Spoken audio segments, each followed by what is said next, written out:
Responsabilidades del revisor fiscal. El contador que ejerce la función de la revisoría fiscal debe contar con criterios éticos, morales y sociales que le permitan mantener un juicio independiente y crítico de los procesos y actividades desarrollados en la empresa. Su papel es fundamental ya que se hace necesario para evitar la generación de fraude dentro de las organizaciones. Tiene una responsabilidad civil, la cual se refiere a la obligación que tiene de responder por daños y perjuicios causados a terceros como resultado de su actuación profesional. La responsabilidad penal, que se refiere a la posibilidad de enfrentar cargos criminales por acciones ilegales o delictivas relacionadas con su trabajo. Responsabilidad administrativa, la cual está dentro de la organización estructural de una empresa o entidad. Puede variar de acuerdo a la legislación comercial y las políticas internas de cada organización. Responsabilidad disciplinaria, la cual abarca las medidas que pueden tomarse en su contra en caso de no cumplir con los estándares éticos, profesionales o legales establecidos para la profesión del contador público. Y por último, tiene una responsabilidad social, la cual se refiere a su compromiso con la ética, la transparencia y el interés público en el ejercicio de sus funciones profesionales. ¿Qué es el fraude? ¿Es engaño? ¿Es un delito? ¿Es corrupción? ¿Es trampa? ¿Es mentira?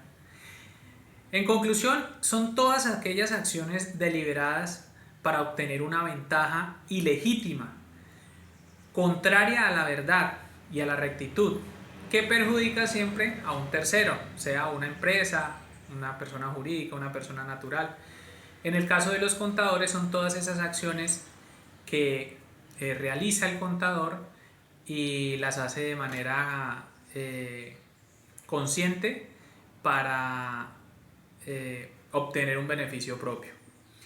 Pero el fraude, ¿dónde nace? O hay tres elementos que según Donald Creasy interfieren en el proceso del fraude, que es la oportunidad, la necesidad y el razonamiento justificado.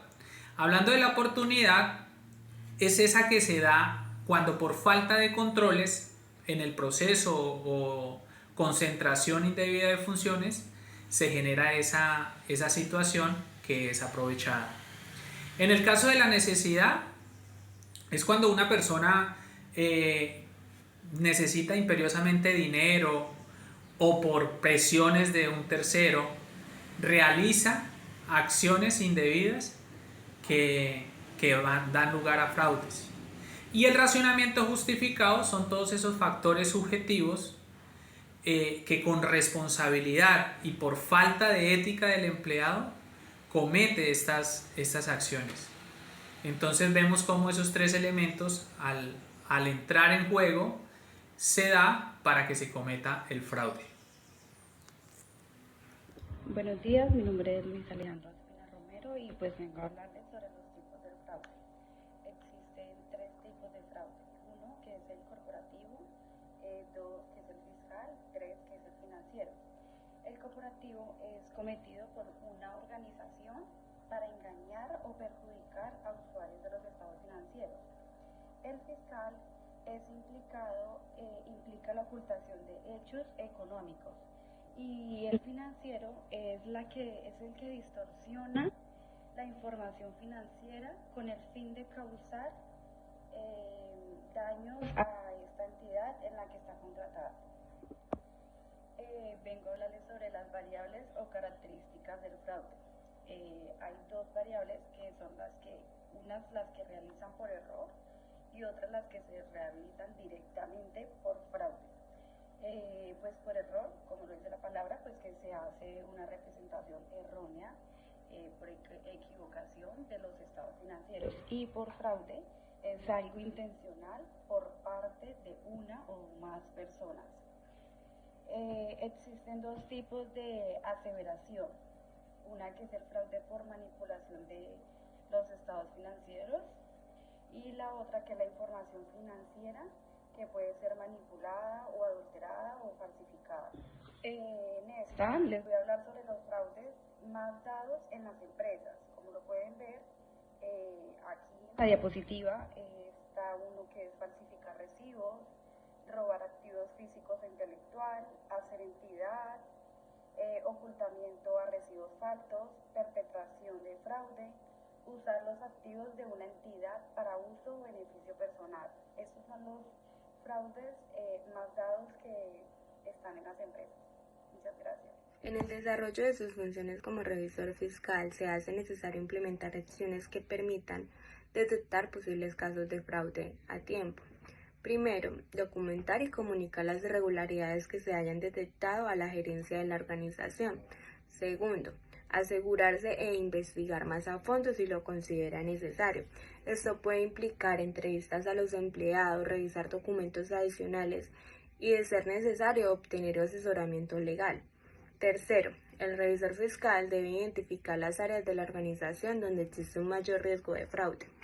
Cuarto, evaluar el impacto financiero de las irregularidades detectadas en la organización, como el monto de cualquier pérdida financiera, y evaluar el riesgo adicional para la organización.